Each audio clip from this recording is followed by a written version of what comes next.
Kabang-abang ang finale na magaganap sa Royal Blood.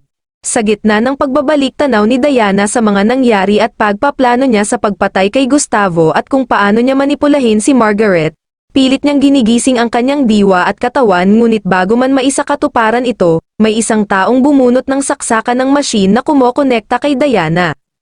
Sa kanyang ginawa malaki ang kanyang galit o puot kay Diane sa lahat ng ginawa nito sa kanyang pamilya. Makikitang ang nakahod na bumunot ng machine ay ang anak mismo ni Margaret na si Louis. Nalaman ni Louis na hindi ang kanyang daddy Andrew ang kasabwat ni Margaret kundi si Diana ang punot dulo ng pagpatay kay Senior Gustavo. Walang mababakas na pagsisisi si Louis sa kanyang ginawa.